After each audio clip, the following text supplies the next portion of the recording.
In today's episode, Deandra and I are going to be talking about using a word of the year as a guide throughout your practice, throughout your life, and throughout your experiences. We're going to be chatting about how you can choose a word, explore a word, and have community to help you to be able to develop that word.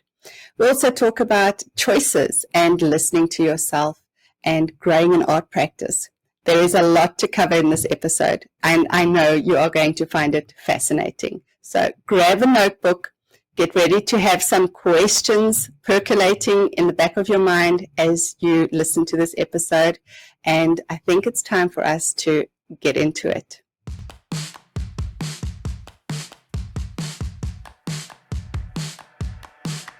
Gotta get messy and show the world you growing as an artist. And you're free to be yourself. You got a dream, you need to start it. Stick together. Get messy says you're formally invited to a community where you can find people that spark the feel of excitement. Too many art supplies, not enough time. No, it's tough, and so you must find a way to feel some connection. We got a lot of people with the same kind, a great mind. We here for you, a platform so we can hear your views. Time's yours, forget chores. I know you bored of them same rules.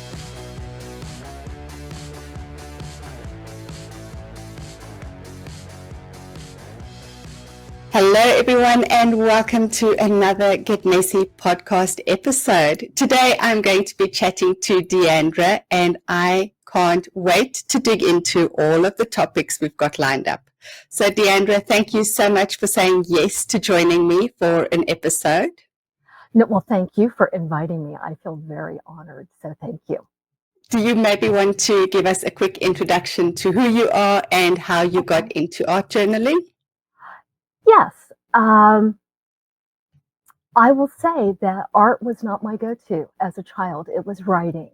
I made up stories. I did illustrate a story back in second grade called Leo the Lion, who wanted to take ballet lessons, but thought because he was a lion, he wasn't allowed to, but he was.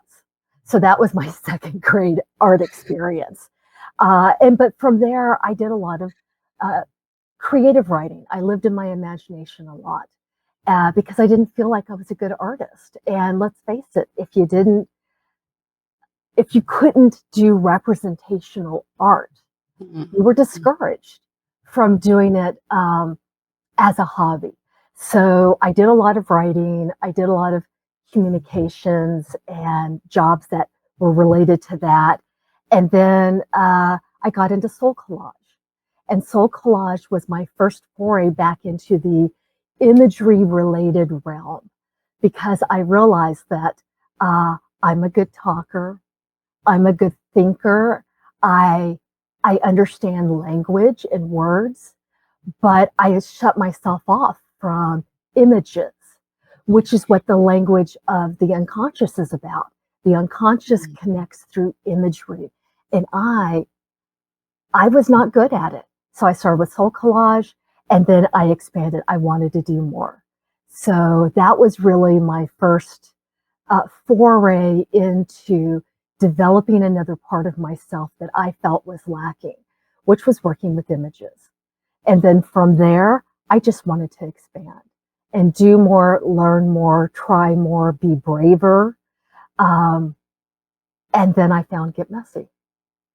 And it helped take me in a different direction, in a new direction, because I was doing art journaling, but it wasn't really art journaling. It was collage and there's nothing wrong with collage. I love collage, but I was scared to do any other art techniques in addition to collage. And Get Messy really opened some doors for me. So I still feel like I'm a newbie. I think you kind of always stay in the newbie category. What I think contributes to that is that we're always learning. There's always something new to discover. And so you never feel like you've gotten to the point where you can say, I've arrived, I know everything, and, that's it. Well, isn't it that part of it too, is that we are on a journey. It's not about the destination. And yet it's really hard not to make it about the destination, right? The finished piece. what you show people, because people are curious. They want to know, they want to see. And Mm-hmm. then you're exposing part of yourself for other people to potentially pass judgment on. That's hard. So what I love about Get Messy and this whole thing is how brave everybody is for putting themselves out there, putting themselves on the page, and then being willing to show that potentially to other people. I think that's really brave. I agree. And it's also, for me, it's the magical parts, right? That's how we connect to people so much more deeply is, I know it sounds so strange, but to say that seeing what they're creating and how they are developing their creative language and the colors they're choosing and getting to understand that voice is a way that I feel I connect deeper to other artists that are online, you know, in the community and Yes. in the hangouts. And just there's something about that art element that makes a deeper connection. Oh, I agree. And I think that's partially because it is that part of our brain, soul, creative part that speaks in images that says a lot more than just a mere word could say. And even if all we ever did, just imagine if all we ever did is work in silence with our art and we got to see each other's art, we'd still be communicating with each other, right? Oh, yes. With, Yes. because sometimes words are inadequate. And yet it's also great then to be able to bring in the analytical side to be able to dive deeper into what you've created. Because the art just, I mean, you know how it is, Claudette. I know, I mean, because you do a lot of collage work.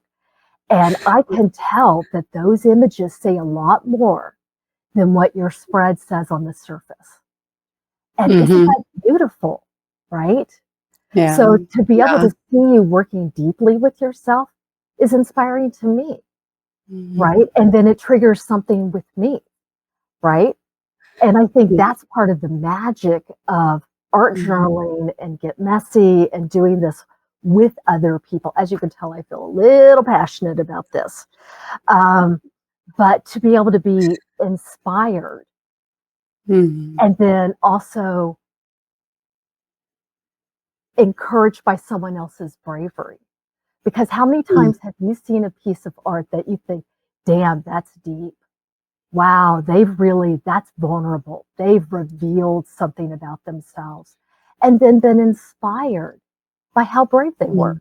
This is not to say that I don't love playing with color and glitter and all that sparkles and getting into the joy of the materials and the play, because I do.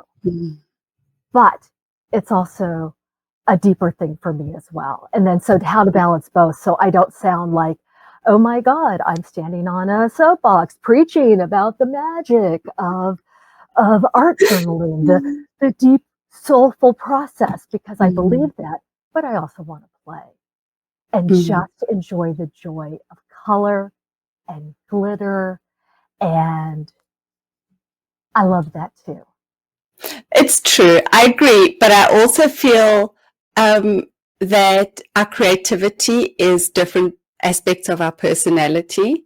So it can be both deep and fun simultaneously. Yeah. And so I think a lot of our choices in colors, like you were saying, colors, materials, um, textures, marks, those all have a part to play in what it is we're saying and how we're saying it. So Yes. I think it's as you say, a balancing act, but also just because you are sort of putting out different parts of yourself on the page, it can have sort of a contrast even in the same spread of what it is that's being expressed. I agree. I agree. And I feel like as I'm developing myself in this way, is trying to find that balance, not always serious, not always playful, but flowing in between all these different states and allowing that to happen. Because let's face it, there is that part of me that's controlling. There is. And then wants to then control the flow, right? I would be the person to build dams, right? I would. To control it and make it more whatever, and how to allow things just to be what they are. That's a hard thing. I'm going back to the hangouts, right? That group of women that you're with in that space, I think it allows us to be able to push ourselves a bit further than we would if we were creating on our own. Because as you were saying, you're seeing other women being brave and doing stuff that they're uncomfortable with. And then you think, you know what, if they can do it, I can give it a go too. And then, yeah, so I think it's important for us to be able to create within community to help us to develop our practice. I think it's where, I mean, think about the word inspiration. It means to breathe in, right? And when we're with other people, we are breathing them in so that we are inspired. And oh my goodness, I just love new techniques. I love new resources. I love new tools. I love new ideas. And so being with other people, I get all of that. You know, yesterday I washed my brayers in Dawn Power Wash because that's something we heard in our hangout, which was using Dawn Power Wash to really clean your brayers. I totally went and got it and did it. And now I have 2 very clean brayers. Oh my God. But I appreciate that.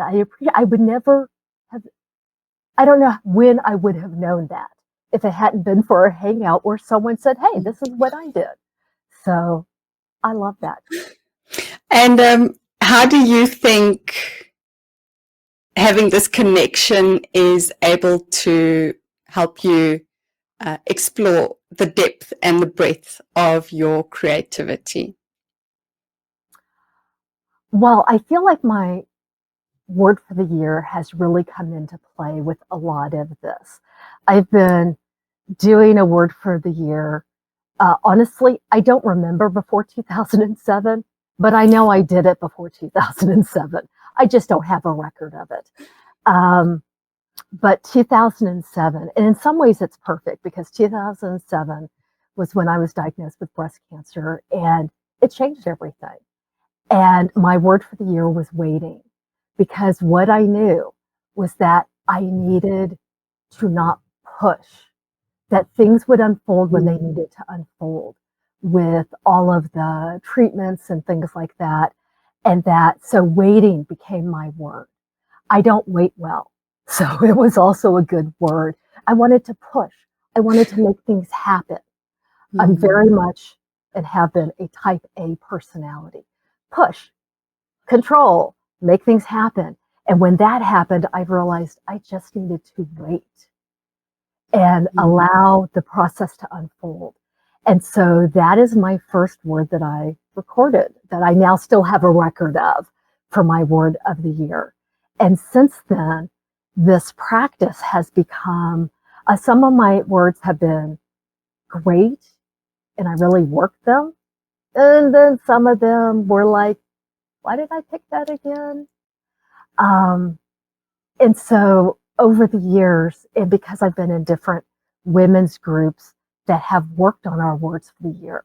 So a large part of where my word for the year development came was from the different groups I've worked in and their practices on working the words.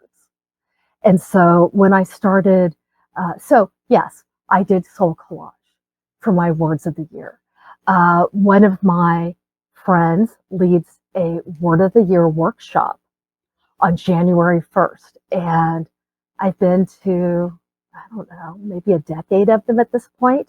I will be going again on this upcoming January 1st, because even with COVID, we just went online to do it. Before it was meeting in person. And then from there, we moved out of just soul collage into to art journaling, some creative expression. We broadened it. And that was fabulous to be able to use whatever medium inspired you to want to express what you were trying to call in. And then what we did is, because this women's group I was in, we meet monthly, is that we then generated synonyms and antonyms for each of our words for the year. And we did it for each other. So what would happen is my one of my words for the year was, it was 2 years ago, was hearten, Hearten, hearten. And I wrote down everything they said about hearten, and they just went with what came to them, what the word reminded them of, and I wrote, oh my God, I had a full page, double column of words and ideas. And then we moved on to somebody else's, and we did their word, and we did their word, we did their word. And that was really helpful to, I guess, straight from the bat, broaden what we thought of as our word for the year. And we did that in January. And then one year, I picked 12 words from that list and worked on a word per month and did art journal spreads on each of those, what would be considered a sub word or a related word. And it really was just ones that felt like there was juice there to work with. And that might have been my year of choice. But I actually stuck with it, which is not, I mean, I start well, I don't always see it through. But I did all 12 months like that with a new word, related word. And it was very interesting. And it was all in one journal. I had one journal that was devoted to these 12 words. And that was great. We also would come back mid-year in the summer and check in with how our word for the year is going. How has it been showing up? Is it showing up? A number of the women, by that point, some of them had changed their words because they realized it wasn't quite right, you know. I can tell you last year, I changed my word within 2 weeks of the January 1st workshop. It was, but now when I got to October, I looked back and thought, you know, that still was a good word, but I was scared of it at the time. And I changed it to an activity because I didn't want to limit myself to just one word. So one year I chose words for my activity for the year. And I just wanted to play with words all year long. And I did. And it was great. This year, my word for the year, for 2024, my word for the year is poetry. And I wanted to play with poetry. I wanted to let it inspire me because I found more than just words, poetries are evocative of images, right? And so I wanted to bring more of that kind of imaginal thing in and play with that. And I played with some really great poems. But Kaylee asked us to look back in the, release and return in your workshop, to look at what, in looking back on the year, what might have been, what would have described this year. And honestly, tools and techniques. Yes. Because poetry was a tool. And with Get Messy, and I'm also doing, I did a Soul Pages facilitator training, and now I'm acting as an assistant in this year's facilitator training. So I've been really in the Soul Pages process, is that using different tools, using different techniques, playing. I discovered a love of jelly plate printing, you know, that I have been in the tools. That could have been, now to me that sounds boring, right? Oh, that's not romantic. Tools. But it's true. And what was your word for 2024? Was rooted. Rooted. I love that word. Do you feel like it was ended up being true for 2024? Yes, I think 2023, my word was expand, which I felt was an outward motion, right? Sort of. Yeah. And I wanted to go deeper in 2024, which is why I decided on rooted. And I found that a lot of my words are sort of, I'll go one way the one year and then almost the opposite the next year. I get that, yes. I've noticed that, yeah. So rooted, I feel like I got frustrated with myself this year because I had all these big plans of what rooted was going to mean, you know, how I was going to change and all the habits I was going to create. And I felt frustrated because I felt as though I wasn't achieving this major thing that I had wanted to. But getting to the end of 2024, it's almost like there was growth happening that I didn't even realize, which I feel is the whole point of roots, right? I'm feeling under the surface, right? Exactly. At the end of the year, I'm feeling like I'm so ready for next year because I have roots now, which is fascinating because they almost crept up on me. But isn't that what's so perfect about words for the year is that the more you try to control them, the more frustrated you get, right? And yes. because you think you know what it is and what you want, when in fact that you don't. Here's something that this is part of why I'm changing my word for the year for 2025, because I thought it was going to be unknown, right? That's what I thought it was going to be. And it's all related. You know this, right? Everything is related. But you're trying to kind of hone in on that piece that has grabbed you in some way. That you want to work on, that has some juice to it. And what I realized was that, so a few months ago, I had a friend who had a big event happening in their life. And it was scary, it was big, it was unknown what was going to happen. And she approached it, I don't want to say too much, obviously, but what I got from this was that she went into it open-hearted, not knowing what to expect, just showing up. Because no matter how much she wanted something and planned for something, what was going to happen was going to happen, despite how she tried to control it. Because what ended up happening in reflection is she got something she always longed for, but could never make happen. She couldn't make it happen. And in hindsight, she was able to go, I just showed up at this, open-hearted, willing to see what happens. And that really struck me as a control freak. That struck me because I do try to make things happen. I am afraid of things I can't make happen, of not having control. And to hear her speak about this, I had also come across this thing called negative capability. John Keats wrote about it.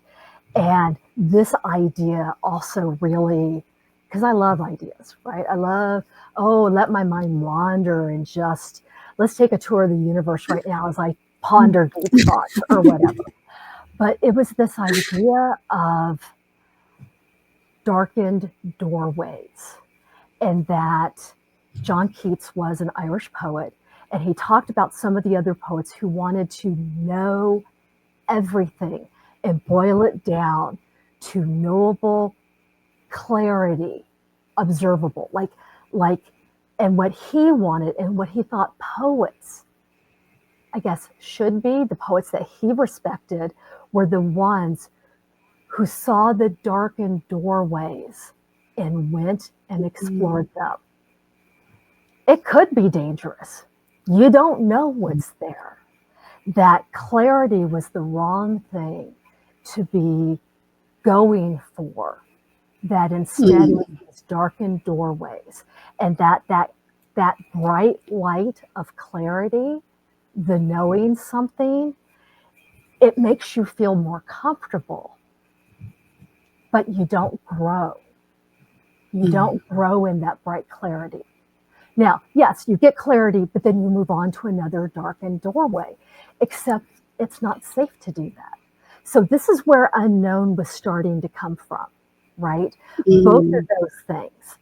But what I realized through all of this, I think my word for the year for 2025 is going to be deepen. Oh. Deepen. That I started thinking, because I turned 60 in 2024, and so I did a lot of work on where am I at? Where am I going? What do I want? Because my creative practice explores all of these things. That's the point of it. My creative practice is meant for me to know myself deeper and to express it in a creative way, which then allows me to know myself deeper, which then allows me to express it in a deeper way. Plus, I get to play. I get to play, which is also great. And I think that the area that I still feel unsure about, it's not about the unknown per se. It's about feeling like I have an inner core that I can trust. Solid, a solid foundation. I have never felt like I had a solid foundation. And, you know, I know people, my husband's one of them, who feels like in the end, he will be taken care of. In the end. Universe, himself, whatever. I don't have that feeling. I don't. And that to me is a foundational issue. That in the end, I don't trust myself. And that is the next piece to work on. And when you asked, and I started looking at my art practice, which, oh my God, I have one, but it's the beginnings of one, which is another reason why deepen's great. Is because I'd also like to deepen my art practice.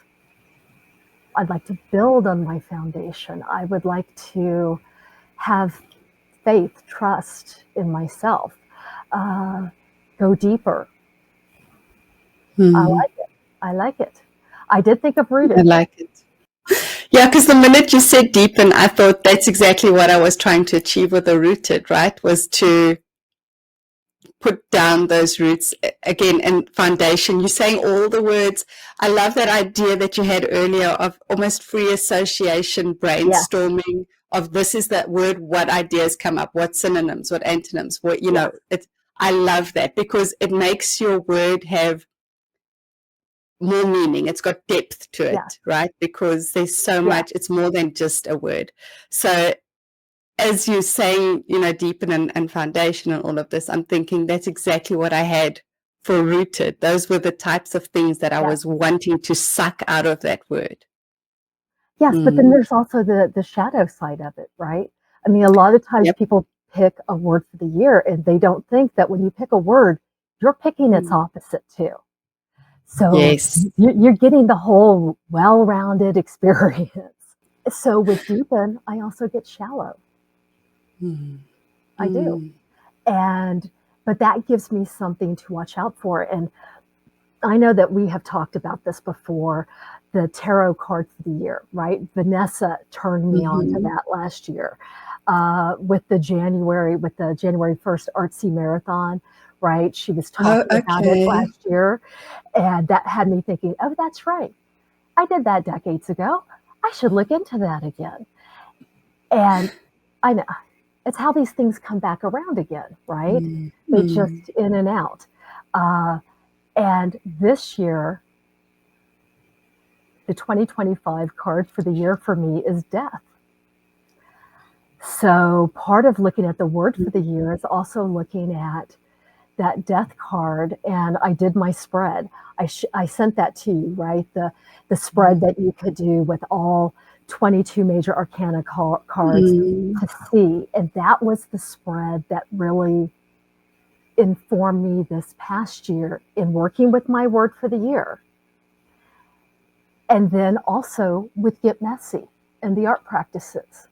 That's what I discovered, what my art practice is, was that I would take these pieces. And so you would do a curiosity collective and you'd be like, oh, we're painting botanicals with watercolor. That was a great lesson from Go Wild, right? But what I would do then is think about my word for the year, what was currently going on, if imagery was currently on my mind in the week that's happening. And then I would allow that to dictate the direction of that prompt. And that's when I discovered, oh my God, I might actually have an art practice. I like that. I love it. I like that. Yeah.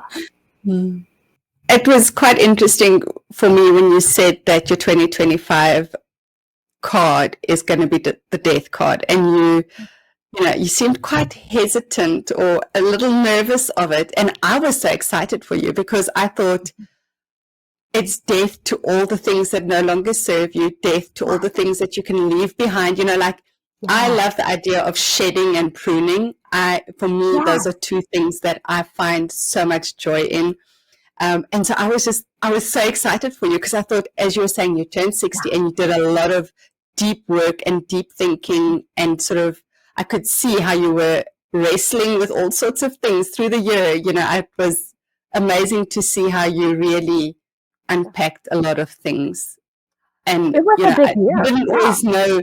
Yes, it was a big year for you. So we didn't always know exactly what was going on behind the scenes, but meeting with you almost every week, we could see how you were sort of going through all these things and sort of, catch little snippets of what you were saying. And so I just thought like the death card was perfect for where you are right now. Yes. No, I think so too. And yes, I'm a little superstitious sometimes. And so I hear the death card, I think, oh, but no, it's fine. It's fine. And you're right about pruning the dead wood, getting back down to that core, to the roots, to what's strong, that will then allow new growth. I love that. I love it as a metaphor. I love it. I mean, because what I realized is that through both soul pages and the work I've done in my women's groups is that I love metaphor. Metaphor really speaks to me, and which is what imagery does as well, because imagery is a visual representation of a lot of metaphors often, which is why I tend to go with surrealism and surrealist art because, oh my God, they say so much, right? Yes. It's not just an image. And the metaphors that I'm working with give me a language in which I can then explore. I can write. Yes. I can, and let me tell you, my ego had a lot to say about this year, which is why the release and return workshop's been good, is because my ego got in the way, which sounds like yours did too, on what rooted looked like and how it should have been so productive and all of that, right? My ego got in the way as well. I shouldn't speak for you. I apologize, but you're right.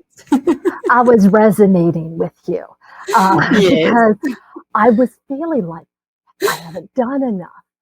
I need other people to validate me. I need to show that I've grown. All of these things, which was my ego talking. Like I needed to be able to show that my time was worth it, that how I spent it was worth it, as if just playing and being with myself wasn't enough justification for doing what I was doing, which is why I love Get Messy, is that being able to show up, especially with the Curiosity Collective, showing up weekly has allowed me to have a date with myself. And because it would be so easy not to. It'd be easy not to. Yes. Right? Except now I'm finding that I'm now more regularly turning to art when I want to express myself. That because one of the trips that I had when I was doing the Soul Pages training was this idea of one and done. I can do it once and then I'm done with it, whatever the process is, because Soul Pages is a process, an art process to explore your inner selves. So it's a process and you're exploring inner parts. So it's a psychological process, but it's also an art practice, an art process, right? But I thought that if I did it once, it was done. That I couldn't do it again and I shouldn't do it again, which meant the one time needed to be good. Even though how it looked didn't matter, there was still, those voices, right? And so part of doing the training got me thinking about it's not one and done. It isn't. It's a continuing thing. I can continue to explore and make, because there's also, think about how many stories we have about art and the time we give ourselves, the material we give ourselves, right? Like, I'm wasting paper if I do this more than once. I'm wasting art supplies if I do this 5 times with no intention of any thought of what it's going to be, right? I'm wasting resources. And think of all the ways we stop ourselves from just a free exploration and then expression. I'm speaking personally a lot. No, I think that you, in chatting to people throughout this podcast interview session that I've been doing, I've been noticing how we've all got the same themes that keep coming up for us, right? No matter where we are in our creative journey, no matter how long we've been creating, we've all got these common threads. And this is definitely one of them. Yep. Yes, it's the unlearning of what society told us about what we value. We value success. We value showing other people our success. We value, and different cultures have different values, but there are some core similarities for anyone in the Western world, certainly. And I feel like Get Messy and also just art allows us to play in a whole different kind of arena and way. And isn't that wonderful? Plus, it's play. How fun is that? Right? Right? And so trying to balance the getting better at how I express myself versus authentic expression, right? That it needs to look a certain way. I need to improve my techniques. But I really only need to improve them enough so that I feel like I'm authentically expressing myself. That's as far as I need to go. Yes. And yet other people might say, you need to be good enough that we all agree that you're good. Right? And my mother once said to me, she said, oh, you really didn't do a lot of art as a child. And once I had started talking about art journaling and all of that, and yes, I have stories about this. But what I realized was that also it's why I chose it, is because it was underdeveloped in me. Like I said, the words, the analytical part, research, putting ideas together, that I had. But expressing myself through images and creatively like that, I did not have. And I wanted to develop that underdeveloped part of me. And because of that, I encourage my children to do it, which is giving that new generation that permission and encouragement just to express yourself. I like that. Yeah. I like that. I how do else are we too. going to change if we don't show? I look at your kids. Summer, how adorable Summer is. But you have normalized art in your household. It's a regular, important thing. You've Mm. normalized that. It's not like it's a huge deal. It's just normal. And how beautiful that is, right? Because I don't know, Yeah. maybe you grew up with that, but I did not. Yeah, no, we didn't either. We didn't either. And so it was quite interesting for me personally when I wanted to go and study art after school. My dad was not happy, and it was a struggle. The whole thing was a struggle. I ended up going to study, did not finish studying. I got married. I had, like whatever, went off the rails. Let's say I didn't finish my studies, but yeah, art was very much you pointless. But here's the thing is Pointless, let's that say that. you didn't go off the rails because that's Mm. a story we tell ourselves, right? Like if Yes, you that's true. like if you go to college, you have to get a degree. Mhm. Otherwise, Mm. it didn't mean anything because the Yes. act of going to college is in itself a learning experience about being an adult, about going for something you want, about interacting with new and different people. It serves a purpose whether you graduate or not. Because Mm. I have Mm. 2 degrees. Am I doing anything with them? No, not really. Well, okay, my psychology degree I am, but uh, the act of going was productive, and then it led you somewhere Mhm. else. So yeah, you got diverted. You went down a different path. Yeah. But we're told that we need to have stable, Mhm. right? Stable Mm. work lives. We need to be able to support ourselves. Art cannot support you. It's Mm. frivolous. Yes. It's also we don't tend to understand it, right? So we have Mm. judgments about that. And I think also because it's not measurable. The only way we can Mm. measure it in our society is by how much you sell. And that is not a good reflection of Mm. you and your practice or what you're doing. So I think about um, have you ever read the book The Soul's Code by James Hillman? Mm-mm. Okay, No. James Hillman was a psychologist. He was very provocative. He didn't write things with lots of answers. He wrote things with lots of questions. And that's what he wanted. He wanted the conversations. One of the Mm. books he wrote was We've Had 100 Years of Psychotherapy, and where has it gotten us? And that ended up being a conversation between two Mm. psychologists about whether psychotherapy worked or not. And it was just a conversation. And in the Soul's Code, I read this when my oldest child was in elementary school. But it was about the acorn and the oak was the metaphor. So here we're going back to that rooted thing. And so this Mhm. is part of what I'm doing now with my art practice is I'm attempting to develop this train of thought. We talked about roots.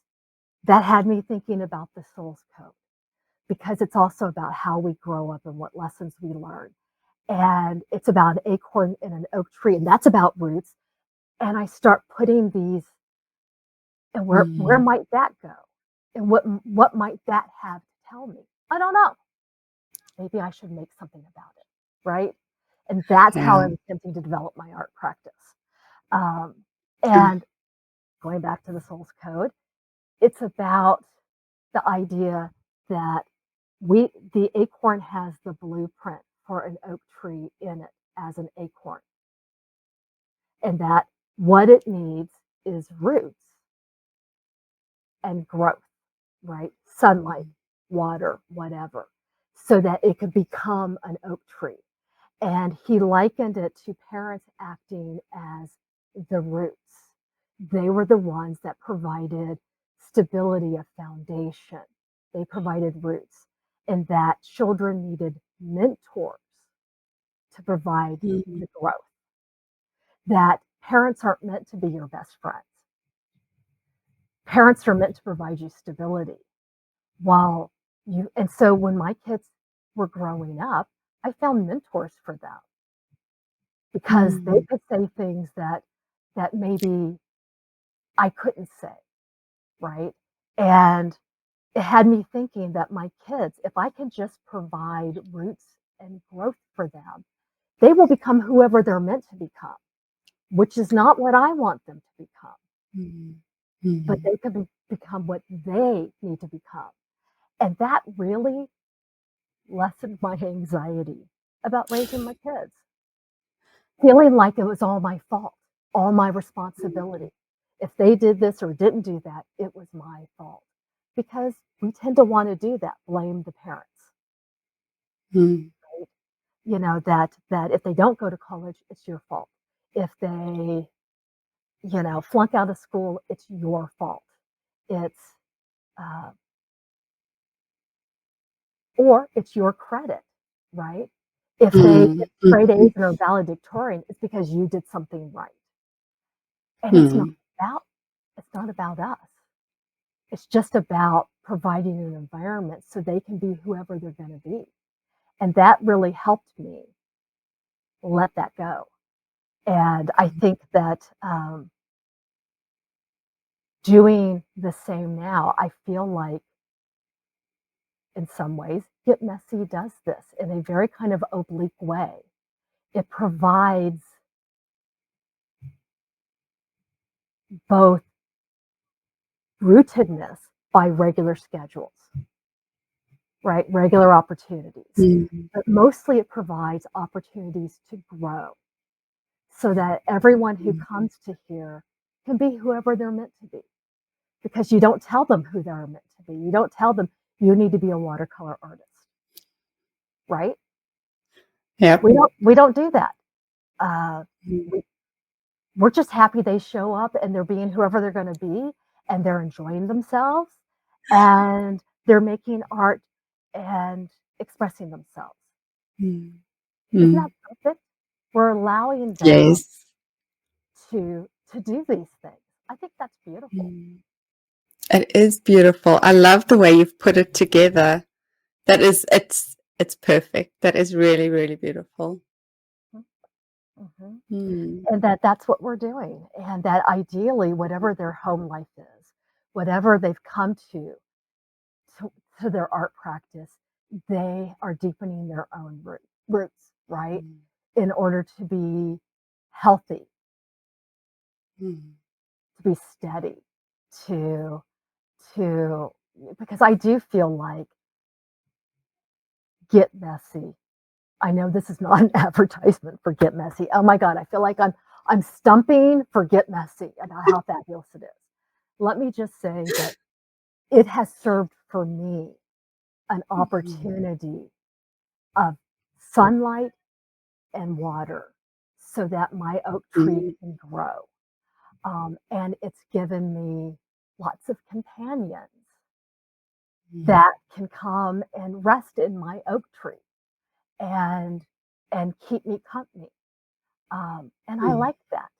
I like not being alone. I like having Yeah. companions along the road um, because not everyone understands the art language, right?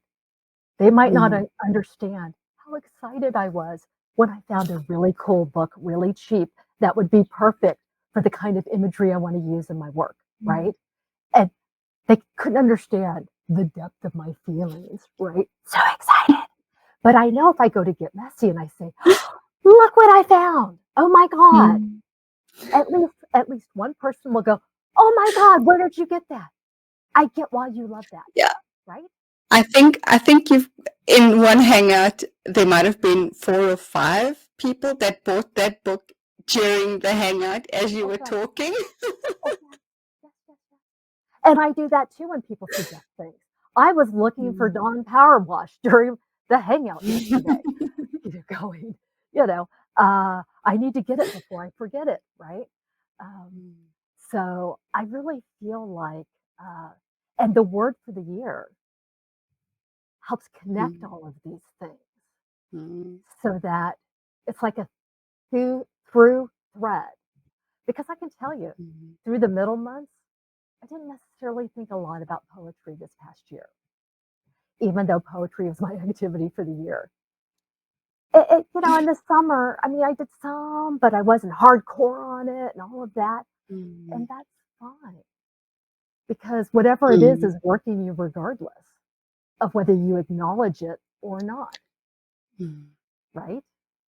Right? It's there in So, the back of your mind. It's always mhm, there. mhm. Yeah.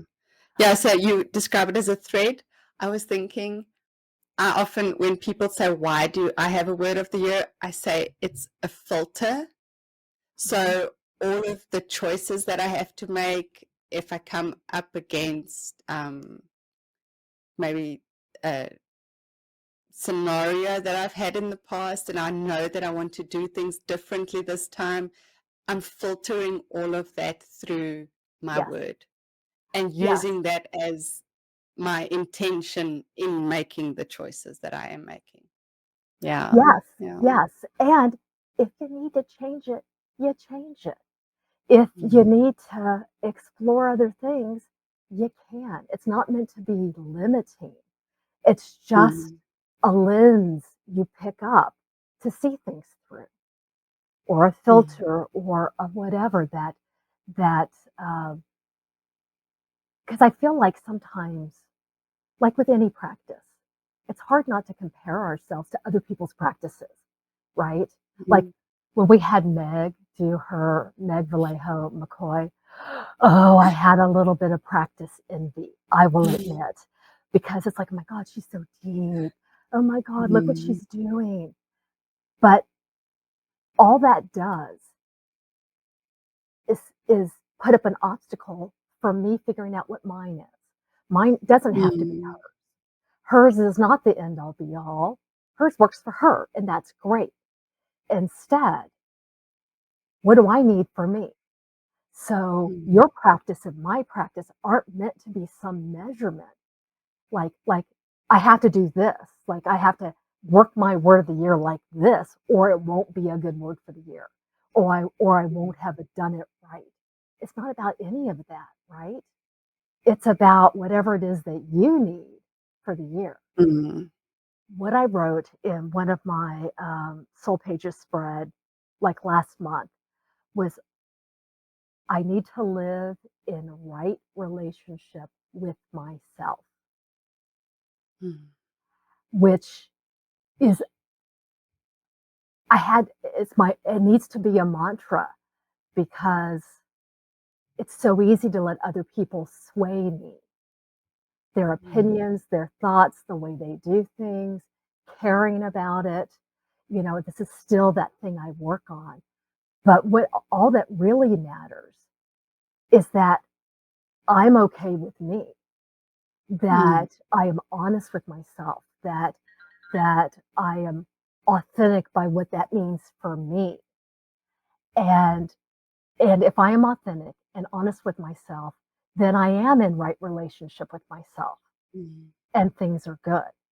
But if I'm not, so no matter what word I choose, what's underpinning this is also those things: honesty, Mm. authenticity, and what they mean to me. And so I think that if someone is coming up for a word for the year, they shouldn't do it because we're doing it. That's not that's not a great reason to be doing it. Mm. It's, Mm. do they feel called to do it? Do they feel like it will enrich them in some way? Can they be kind to themselves as it expresses over the year? Because 100 to 1, it will not show up in the way they think it will, right? Yes. And Yeah. maybe if it's important to them, can they also then be honest with themselves about why they chose it Mm. and how they're working with it and how it showed up? But honesty is important to me, and it might not be important to someone else in that way. They and that's fine, because there was that part of me that thought, doesn't everyone find honesty important? But no, not necessarily, right? Who am I to put what I think they should do onto them, right?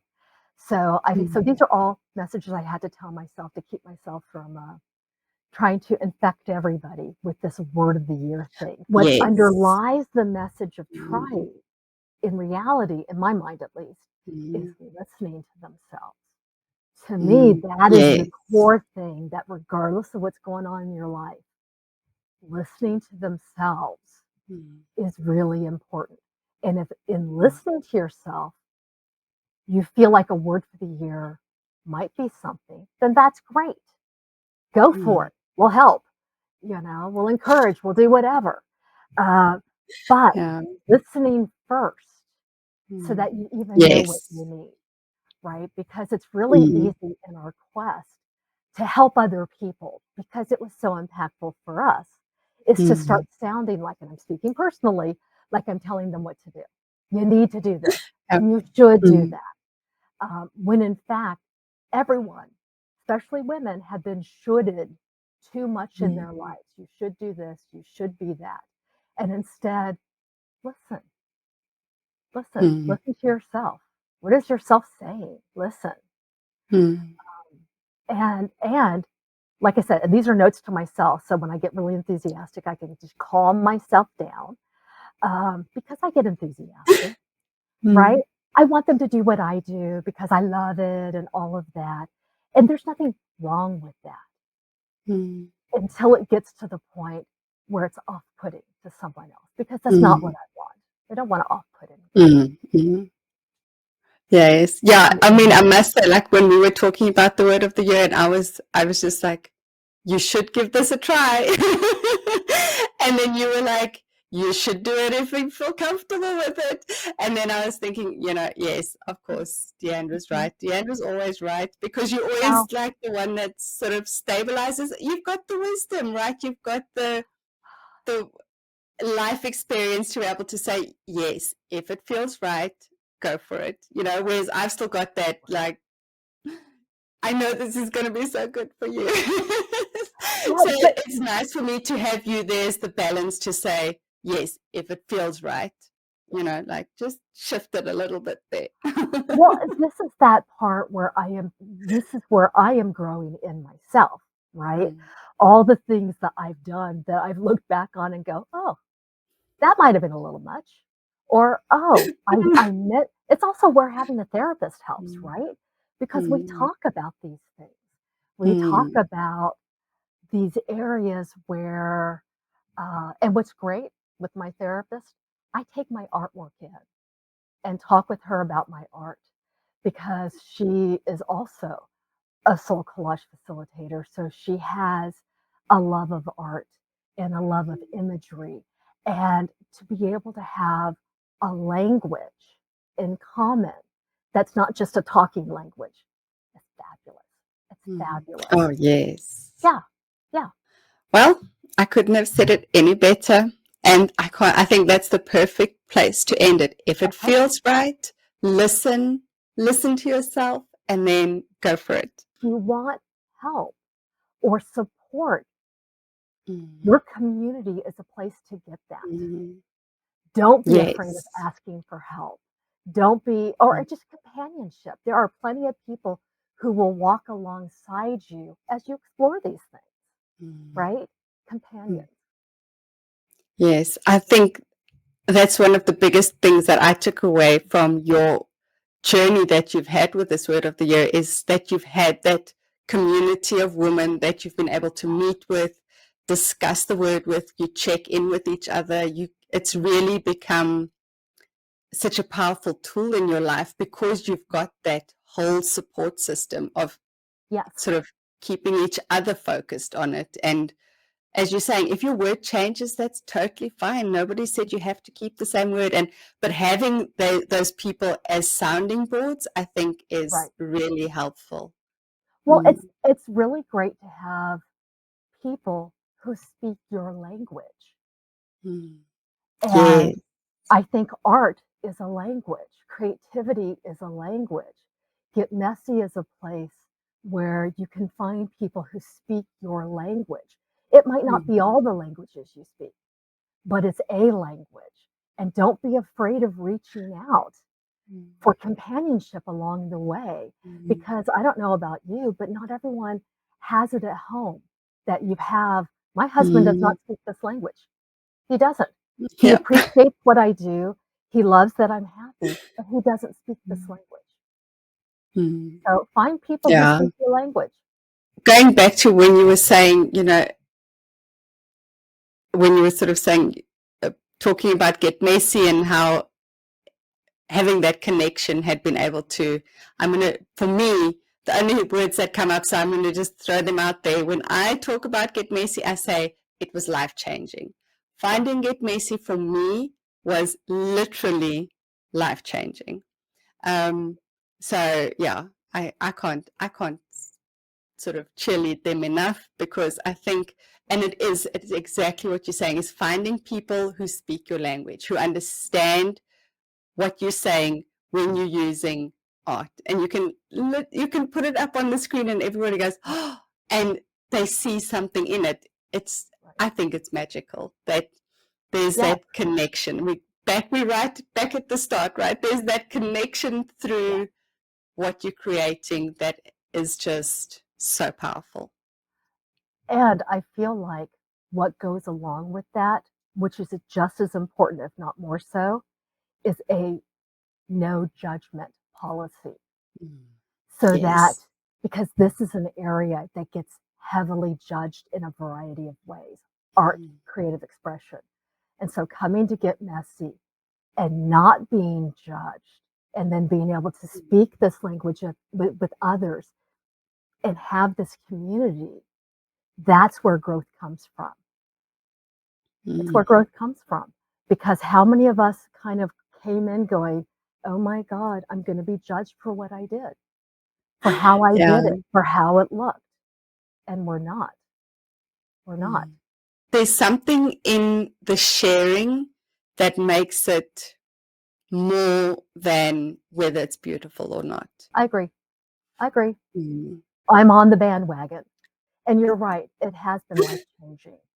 But I didn't know that until I looked back and reflected, until I could do the processes where I could say, what have I done? What have I learned? What did I get out of it? And then be able to go, wow, that really, wow, right? And I think that that's perspective, right? But you need time to have perspective. And openness too. It was something that you also mentioned, was having an openness to being willing to be vulnerable, being willing to share, because you can only get back once you are sharing. There has to be an interchange. I feel it's Yes. very important to have that openness to share, to be able to receive back from others. Otherwise, it's shallow. It's all surface area, right? Yeah. And there are times that we do that, right? I mean, how many times we've been in a hangout and we chit chat about this and chit chat about that? I feel like, Yes. and I feel like though, it's this process, right? You got to be able to come back up again, right? And I think Yep. that the problem becomes if we stay up, if we stay in the shallow. But just as much of a problem is if we stay in the deep. We need to continue Yes. moving and flowing. Oh, well, thank you so much for chatting to me today, Deandra. It has been so interesting, and there's a lot to think about. I think we've chatted about a lot of sort of topics that are quite meaty, and juicy. As you were saying, juicy. I love that word. They are juicy topics. So I really appreciate you going all the way with me and being willing to open up Oh, and thank chat you. about these things. Well, and Claudette, you're willing to go deep with me, which is why I like you. I mean, I resonate with you, right? That Yes. that it's that ability to go deep into, let's deep dive. We're going into a topic and really communicating without putting up barriers to where it goes. Yeah. I love that. So thank you. Yeah. Thank you for being Oh, willing to just explore topics. It helps my yeah. practice.